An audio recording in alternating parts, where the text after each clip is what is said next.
Welcome to another episode of Unplugged with Nikki Marie. Today's podcast is to show women that growth never stops, that every season, whether it's chaos, motherhood, heartbreak, or rediscovery, has wisdom tucked into it. Welcome to Unplugged with Nikki Marie, Shannon Nelson, aka Pinkynel.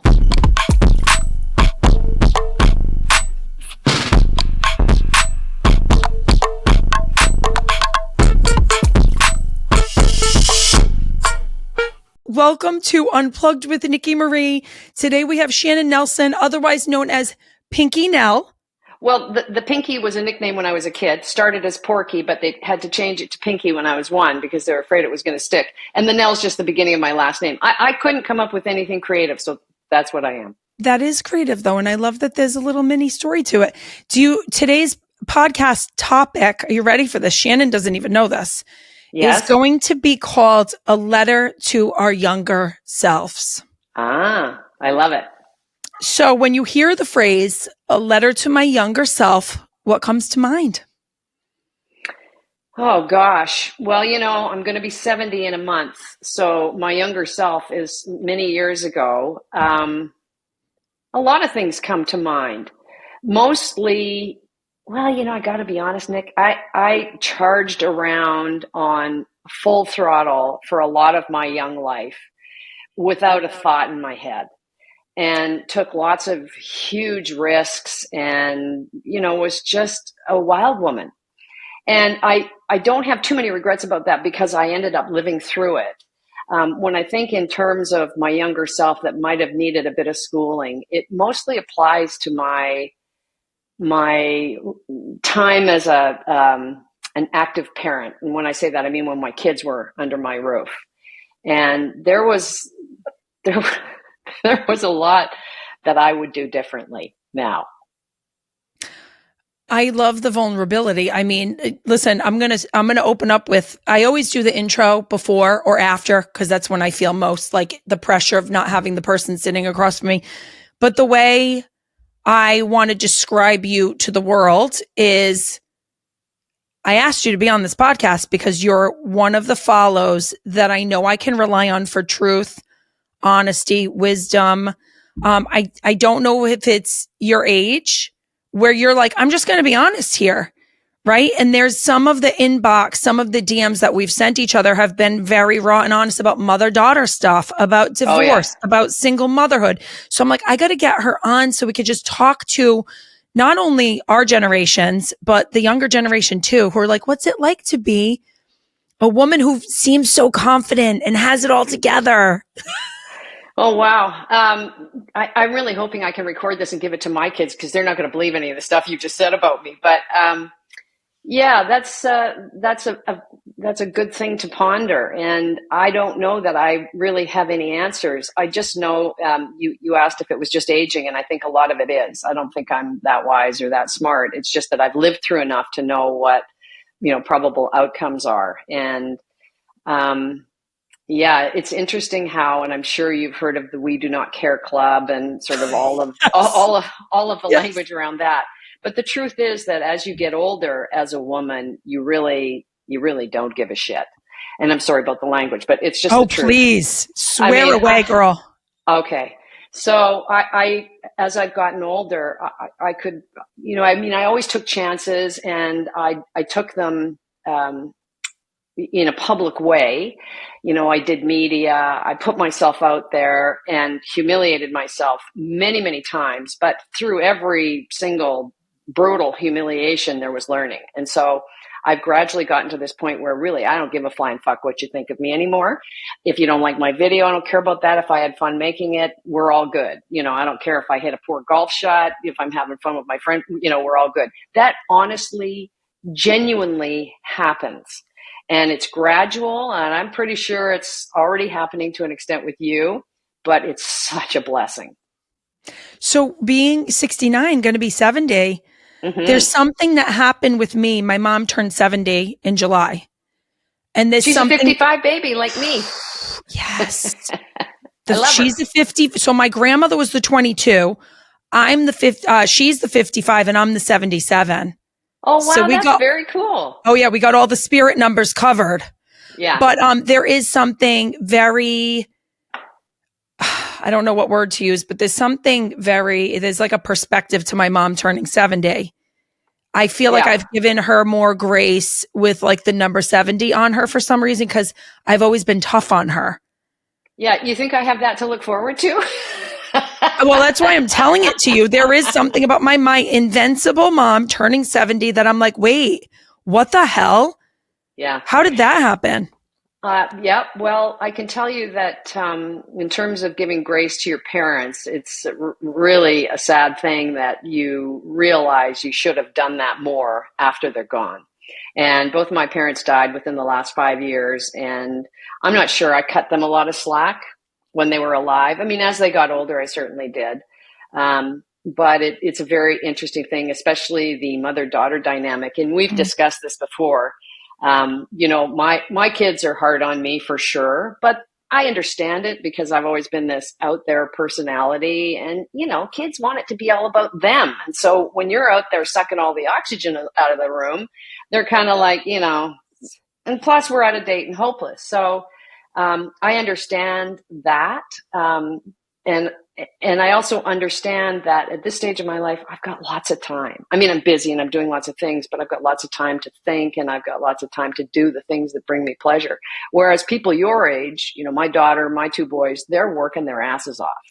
And they don't have a half hour to dawdle around a thought that, maybe they ought to do this, or maybe somebody hurt their feelings. Like, they just don't have time. You don't have time. I'm sure you're running like a mad woman. Yes. So I think that kind of breeds a level of impatience with an older parent who's got all the time in the world and who's stressing about things that are ridiculous in your mind. So I also understand that. But I was thinking about this morning when I was in the shower.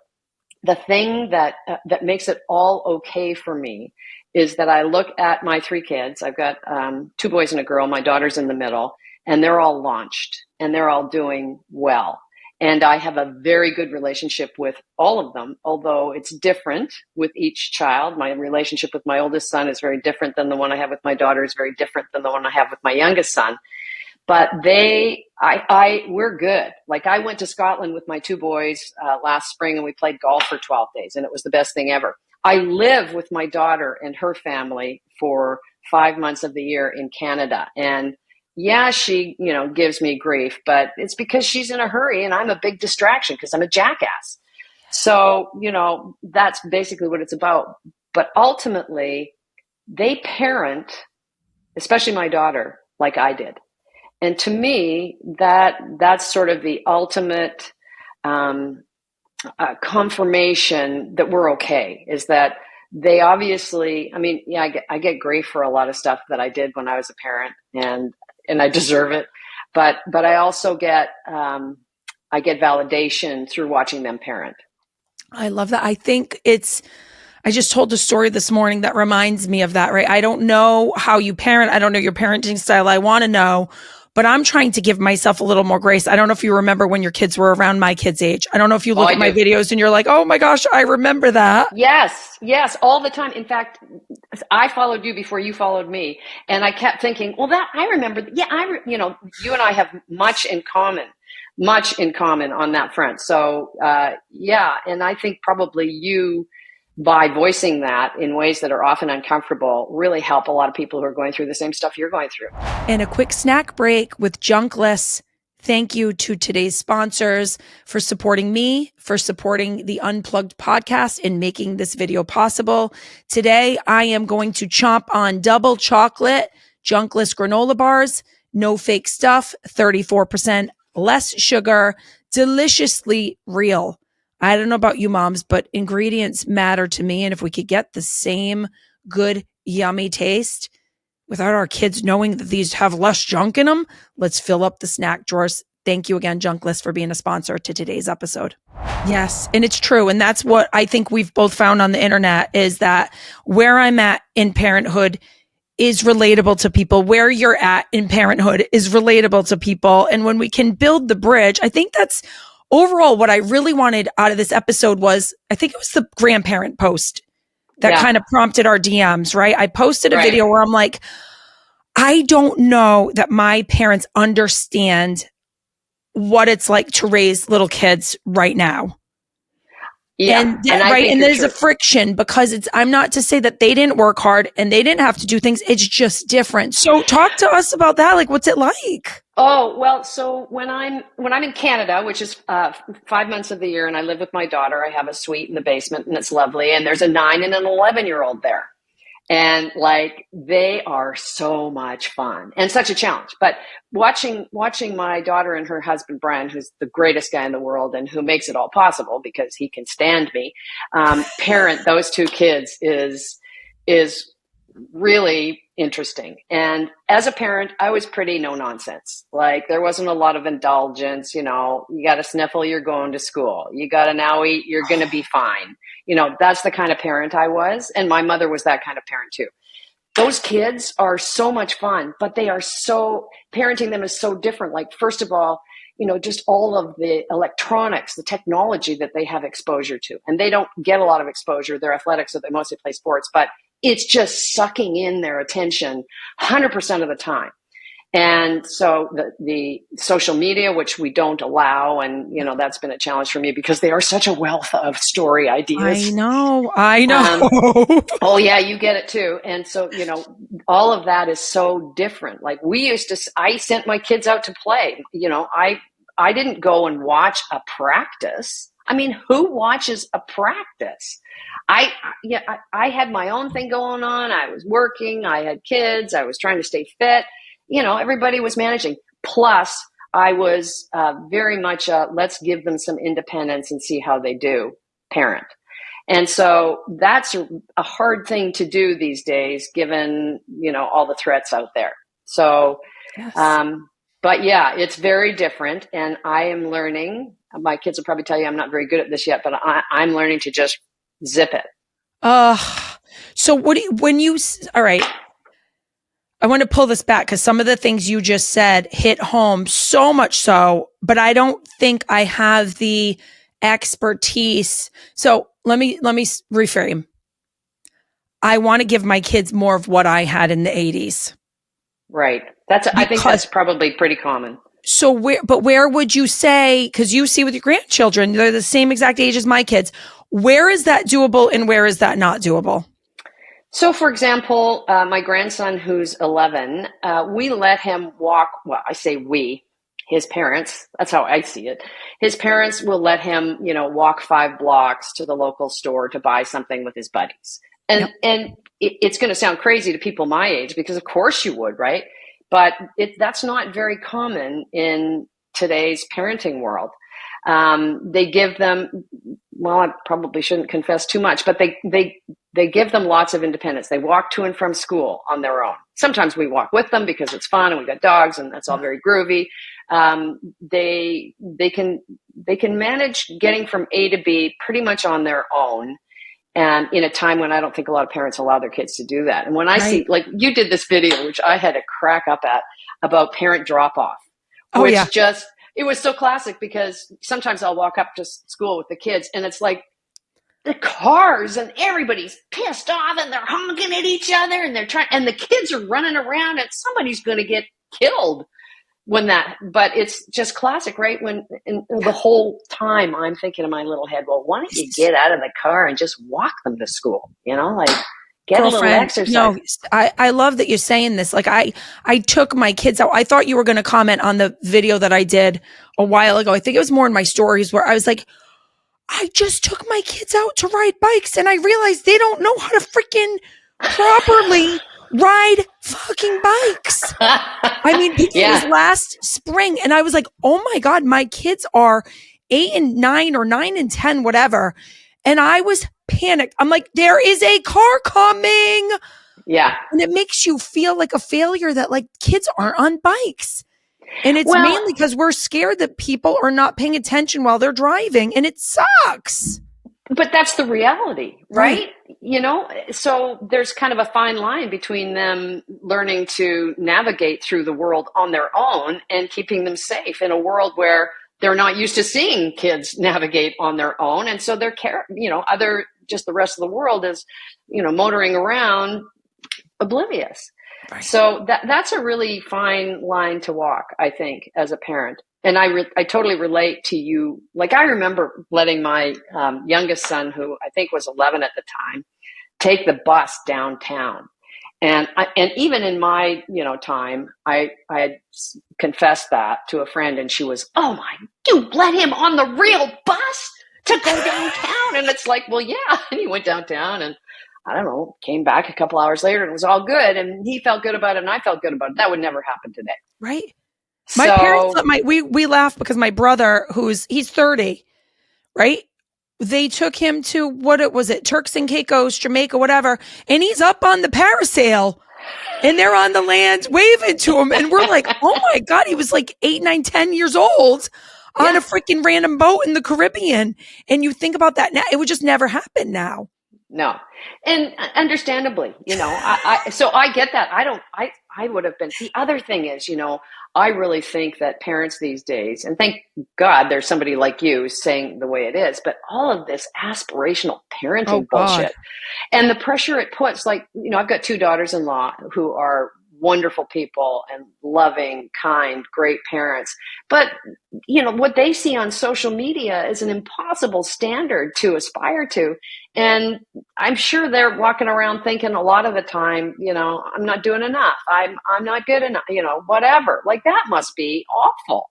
See, It's I only had my little cohort, and I knew what they were doing. You naturally gravitate toward people who are of like mind. And so we were all good, but the world yeah, is much bigger with social media. it is. So I like that you said you were no nonsense. So what do you think the most, right, where, because you have to let go sometimes of things, you have to pick your battles. I believe in that term immensely, especially with kids, because I feel like I'm always on my kids' case because I want them to be ready for the world. I want them to be great humans, to know what they can accomplish. That's my parenting style, is you freaking got this. Yeah. Where do you think you as a parent, where did you let go versus where did you drive it home? So I read a book, and this was like in the 90s, and it was all, I think it was something like, leave me alone, but first, can you drive Cheryl and me to the mall? And it was written by a guy named Dr. Anthony Wolf, and he was a child psychologist. And he explained that there's a reason why your kids are jerks when they're at home. And it's because when they're at home, they're safe, and they can be their baby selves. They can be awful and rude and selfish and all that stuff, whiny. They basically revert to their baby selves. And so if they're like that at home, don't despair, because that's normal. I mean, you've probably had men in your life who were the same way. I certainly have. In any event, so the way to measure how your kid is doing is how he does when he's out in the world. So if you get a call from somebody who says, "Oh, well, little Jordan he was so great to have here. He this," and that's the measure of how well you're doing, is how they are when they're in the world, not when they're at home. So if they act like dicks at home, that's totally, that's normal, right? It's true, because they've reverted to their baby selves. And you remind me of my daughter, and I know that she's like that too. She's on them all the time. And I'm fun grandma, and I'm this, that, distracting and making them be rude and all the rest of it. And it's hard for her because she's kind of like bad cop, right? And it feels relentless, getting them out the door, getting them to do this, getting them to do that. That takes a toll if you're the one who's constantly. Yes. So I Yes. relate. Before I go into divorce, because you just sprung something on me, like to be like the bad cop and the good cop and all the cops and all the hats. Yeah. Before I go there, it's the comfortable at home. I'm so glad you're saying that, because when I think about, I feel like if I got online right now and I said, remember, if your kids are being assholes to you at home, it's because they're comfortable there. Yeah. I do believe it. It doesn't mean that I agree with them treating me like that. But the internet is going to be like, absolutely not. My kids never. Okay. You said something another time when I watched one of your videos, which I also thought was really brilliant, is you kind of have to tolerate that to an extent, but they also need to know how to read the room, right? That was your way of describing. It's just like, I Read the came room in the good. house from shoveling and my son Yes. asked me for something. I said, do you see me still in my fucking winter gear, head to toe, sweating? It was great. And he's It like, was great. I said, Bud, you gotta read the fucking room. Yes. And Yeah. I do. So thank you, because you're giving me a little therapy here. Thank you. Because if their teachers at school are praising my kids, there's two things that happen with me. One, way to go. But before I'm even done saying way to go, I go into, so I know it's possible. Yeah. So knowing what you know now about your kids, right? They're older, they're parents now. They're like, you've seen it all come to life. What would you say to your younger self? Oh gosh. That's a good question. I think I like how I parented until my marriage ended. I feel, and I was much like my own parents were, although I never gave them any credit, but I like how I did it. It worked for me, for them, for my husband. But when my marriage ended, um, my sanity ended temporarily. And it made parenting, and plus my kids at the time were 12, 13, and 15, it made things really difficult. And I'm just going to tell you this, talk about vulnerable. I did not handle it well at all. And they were at a very vulnerable stage, and I was destroyed, and they knew it, and they were torn, and it was like the worst possible thing in my mind that could have happened to my family. And so when I look back now, I mean, I was so busted up. I didn't provide a source of, unerring strength for them and stability in a time when they really needed it. And now when I think back on that, I wish I had. I don't know how I could have. But I really wish I could have been better through that, because I wasn't. And I've had some long, come to Jesus moments with those kids as adults where they have voiced how that impacted them. And I've had to dig deep into my, the basement of my soul and come up, with a genuine apology. Because you know what happened, Nick? I rewrote the narrative.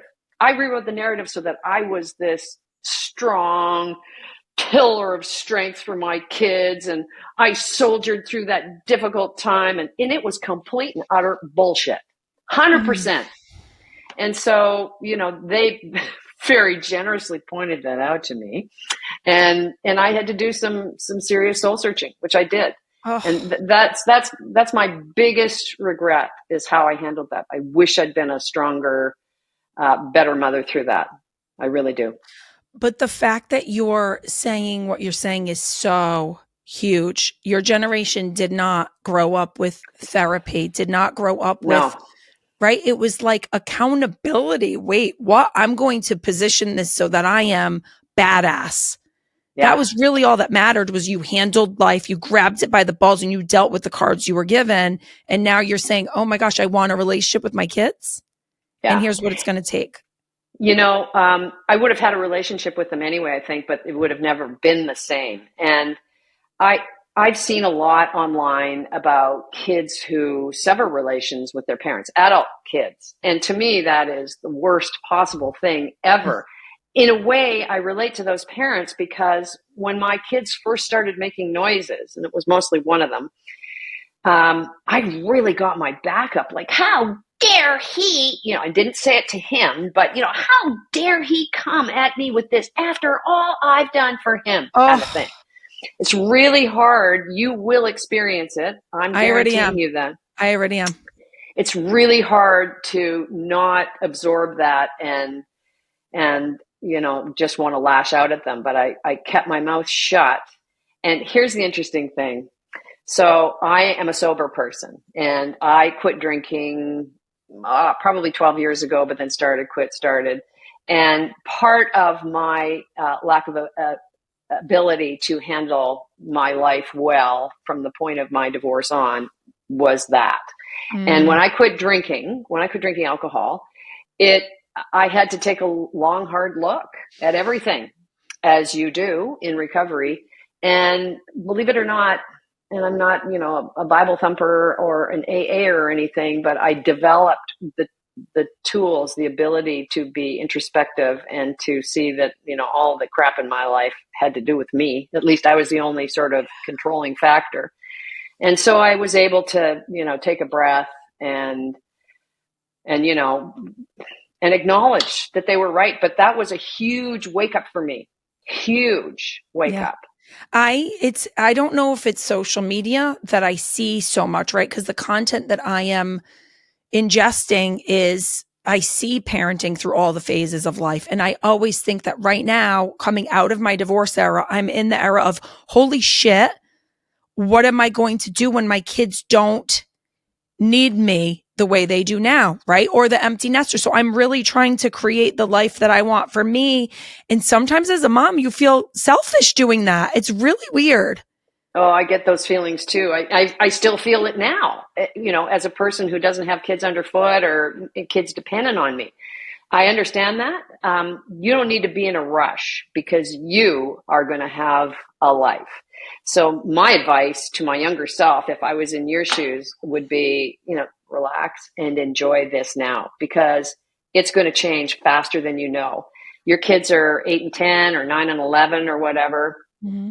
In 3 years' time, it's going to be very different than it is now. Yeah. And then in 3 years' time, like it changes and they're not going to need you.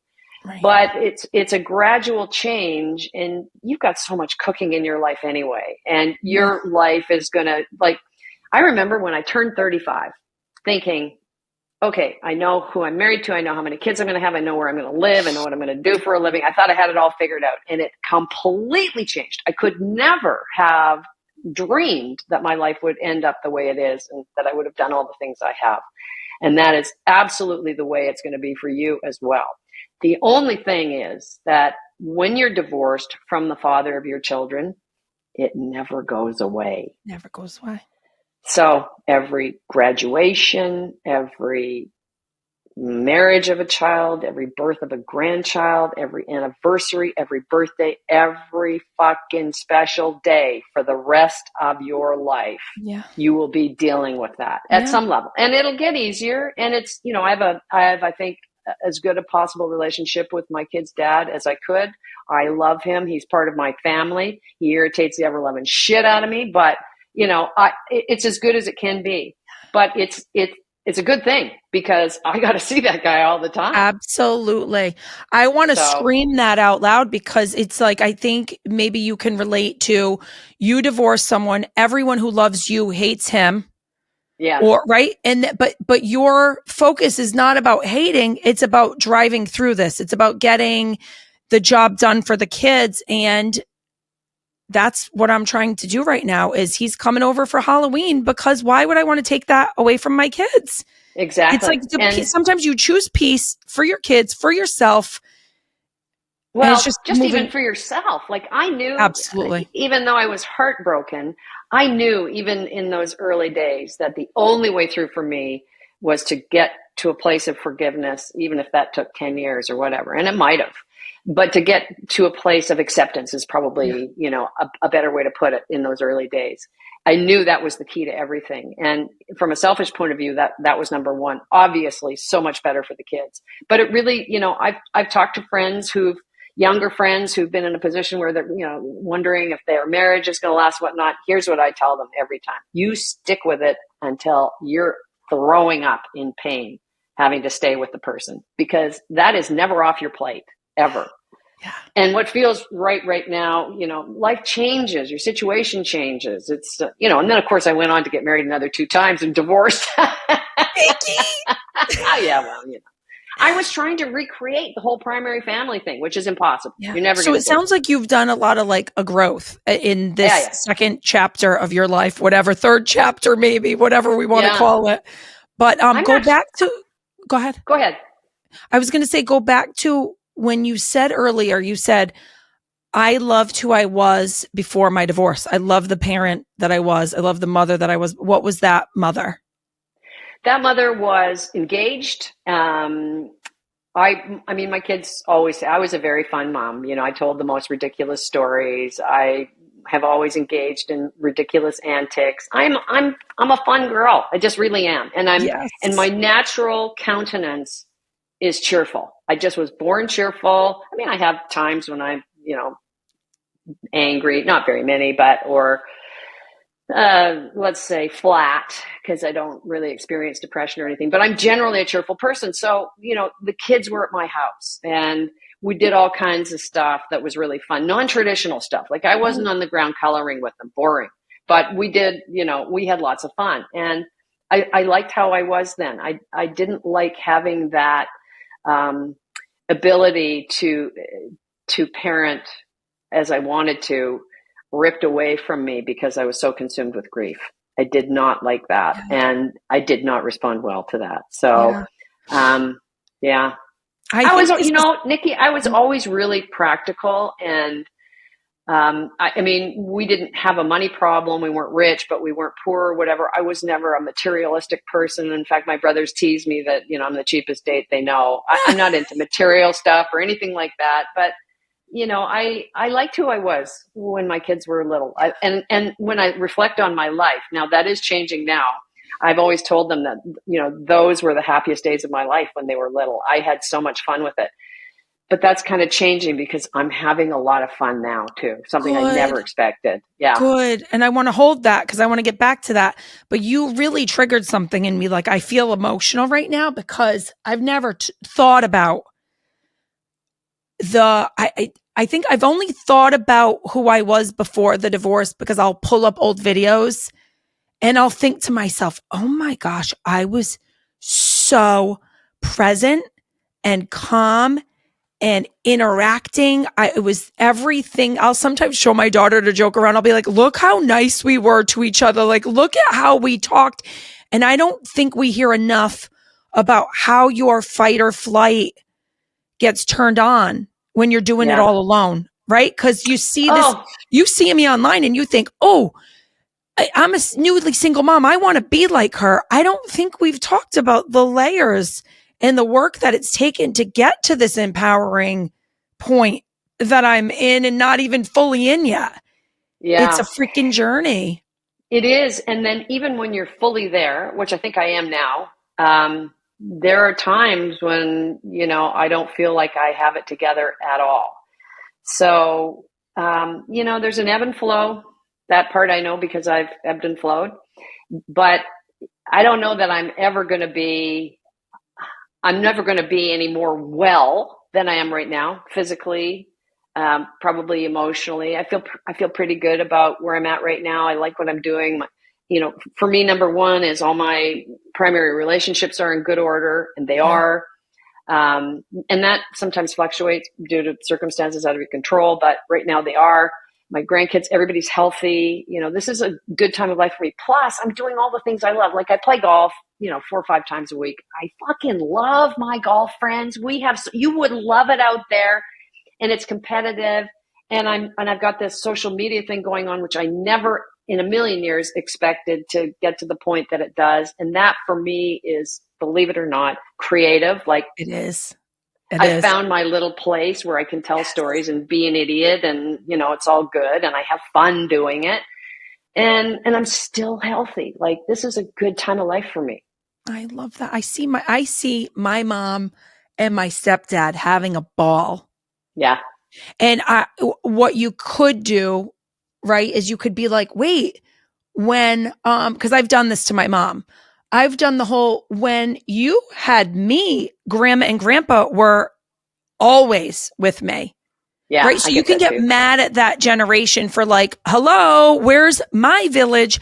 But now my brother and I have had these conversations. Like we're so happy that they're living a great life and they've got friendships and they do fun shit. And I Mm-hmm. think deep down when you're in the trenches of motherhood, sometimes you're like, well, wouldn't it be nice to be like mom's life? I feel like there's things I want to tell my parents that I don't know they understand because I feel uptight. So I'll Mm-hmm. just give you an example. My dad would always show up and fix something. Yeah. And right, especially after my divorce, I think that was his love language. He's a blue collar, not very outspoken guy. his love language is through doing, fixing the pool, putting the chemicals in the pool, mowing the lawn, weed whacking. And what started happening as I started doing this business from home and the kids got a little older, I was like, Dad, if you come over at 2 to do the lawn, I don't think that generation understands that we're working from home, and that's still distracting. So then you feel like uptight to be like, Dad, can you not do the lawn at 2? Like, I'm home working, because his thought of working was fixing elevators where you're there and so like now we've got people working from home. We want to be around our parents, but I don't think we know how to communicate like where it fits in and how it fits in and how it works for everybody. Can you speak from both? Yes, I can, because lots of my kids, in fact, I don't think anybody goes to an office. And so I've experienced it, certainly when I'm living at home with my daughter and her husband. They both work at home. And there is a whole thick layer of pressure that is the result of that. And that is, I'm on a work call.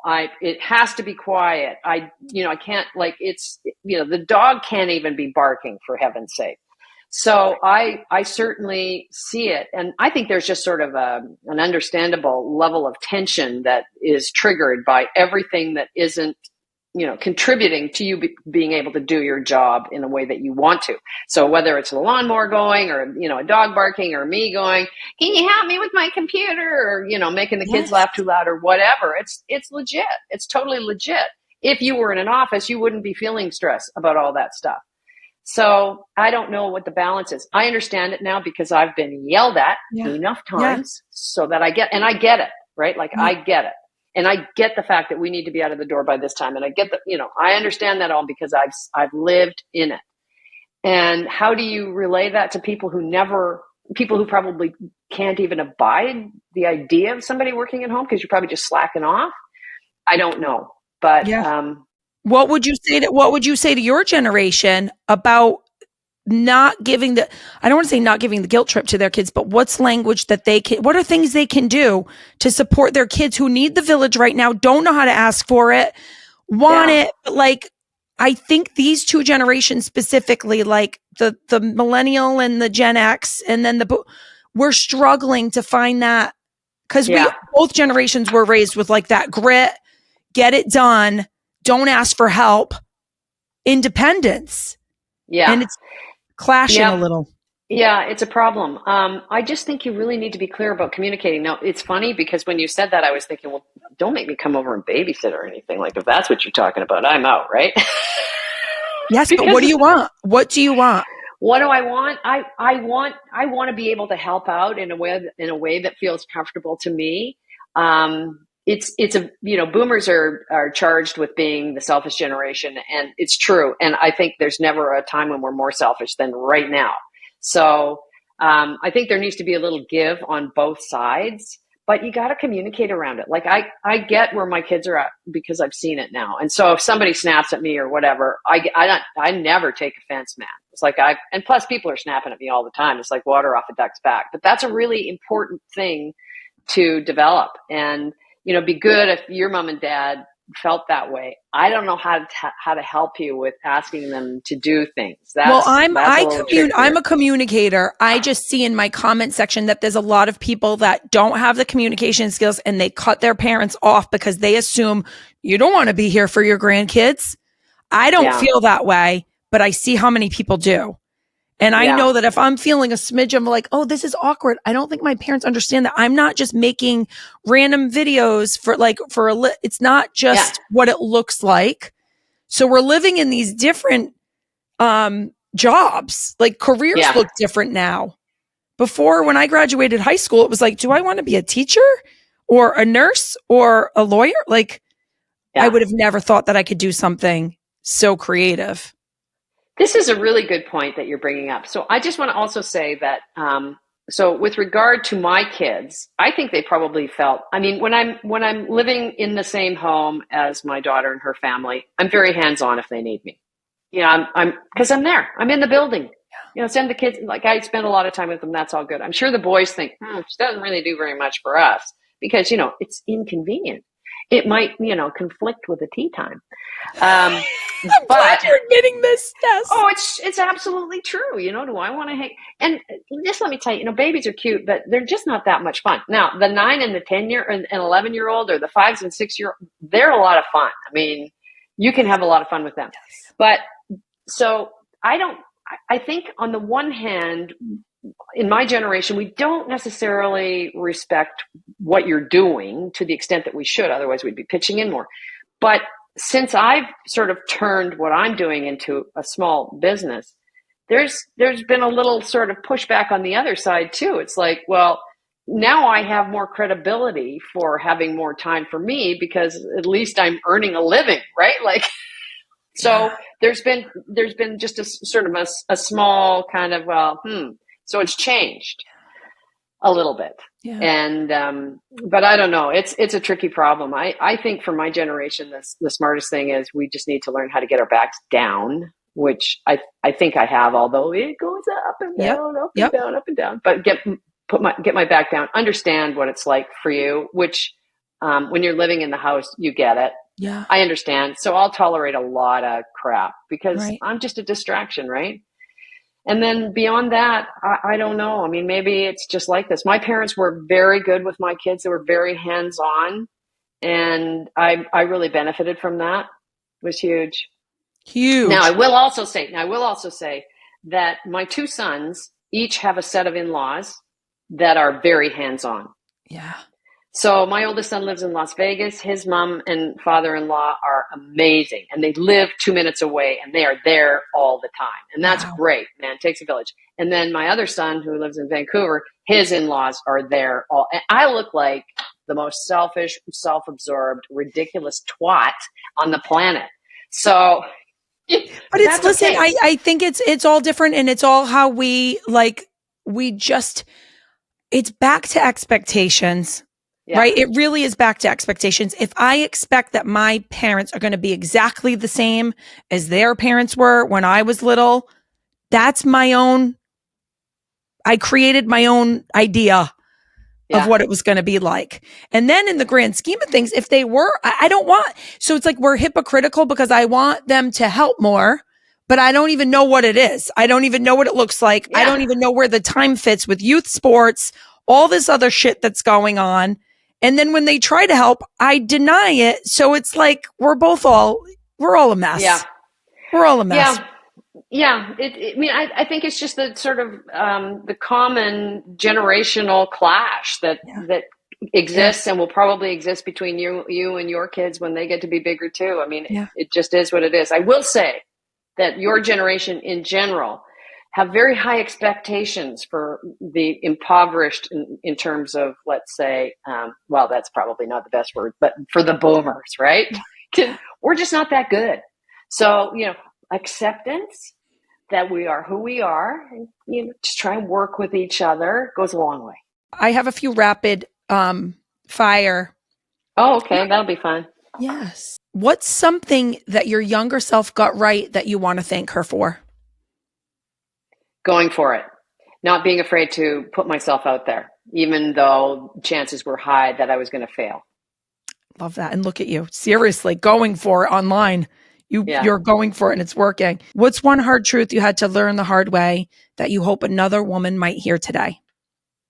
Well, I would say that it's okay to fail. I mean, along the same line, it's okay to fail publicly. That those really are, and I know it sounds trite, but those really are the very best learning opportunities is when you screw up. Nobody learns much from succeeding.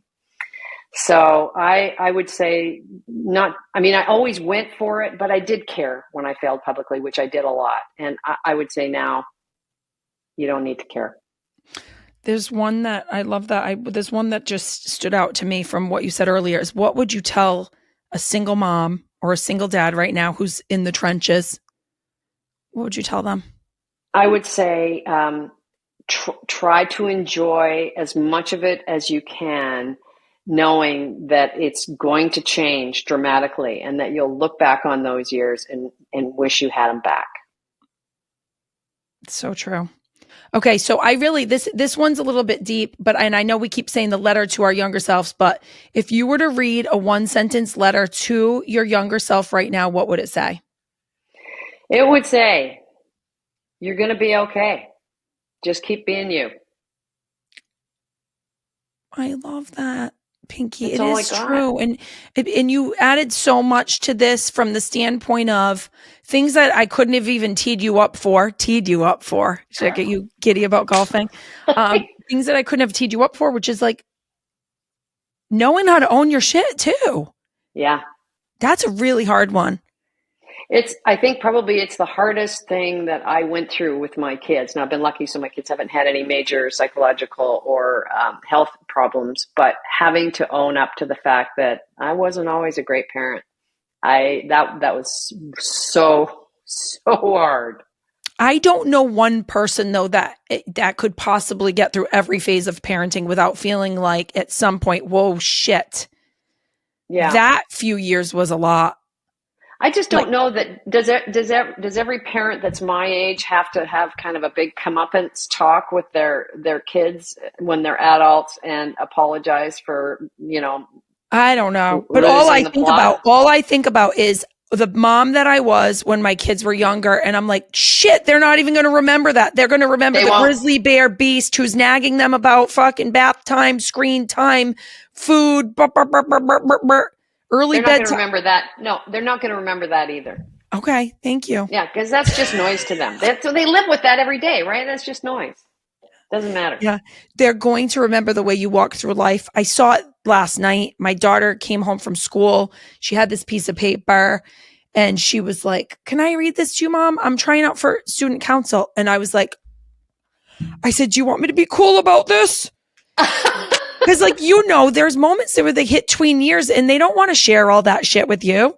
Yeah. And if they do, they want you to be chill.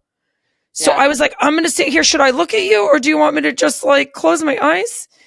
And she was like, no, I want you to listen. And we practiced, Pinky. Shannon, we practiced it. She stood up on a little stool and she practiced her speech. And she's like, I'm nervous. Her speech, first of all, was so fucking amazing.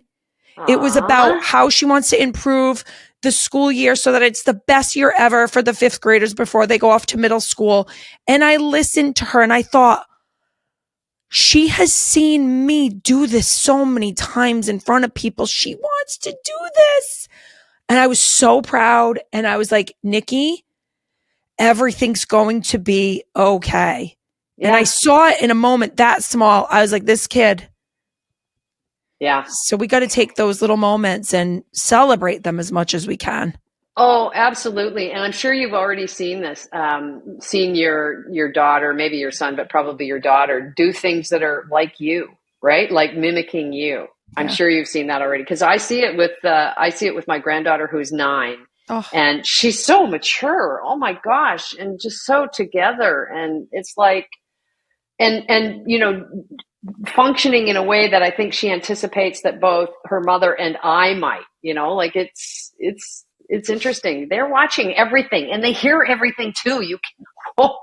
I'm telling you right now, my message to you as a grandma and as a mother is the 70th, maybe your kids will have the same epiphany that I had, is go more gentle on Wendy. Because she's 70. She's just a girl and she's 70. She's living her life for the first freaking time. Give her some grace. And my mom's probably laughing at this you're not doing that yet. But I feel it. I'm finding old notes from her from when I was little. I still have them in a box. So as much as I didn't feel them when I was little, they stayed with me. I kept them for a reason. So write the handwritten notes to your kids still. We love that shit. And then to my grandmothers and my grandfathers, but I'll speak to my grandmothers. Whenever I manifest things, I talk out loud to my grandmothers. Nice. They were my people. They are, when I see a cardinal, even though I didn't know till recently that a red cardinal was the boy and the gray cardinal was the girl, I always saw a red cardinal. I was like, Grandma. So I still talk to my grandmothers. I feel like they are completely a part of everything that I do, exactly who I am, because they believed in me in such a way just by their presence, the way they looked at me, if I sang a song, the way if I made a joke, they cracked up. So like that presence from your grandparents is so, it goes way beyond. I'm 48 years old and I still can't shake the feeling that my grandparents gave me. Can I just tell you how great that makes me feel? Because you wonder when you're my age and I have grandchildren and I think, gosh, am I going to see them get married? You know, you start thinking about the things that you aren't going to experience with them. And really, ultimately, my belief is that it's for me, right? I'm the one who's I'm getting the most out of it because I get to be exposed to these incredible people and it's so interesting and so much fun and blah, blah, blah. So to hear you say that you had that connection and still think about your grandparents makes me feel like maybe it's not just a one-way street. All right. Thank you for being here. Where can we find you? You can find me at Pinkynel, Pinky, just Pinky and Nel. Love it. Thank you so much. That was fun. My pleasure.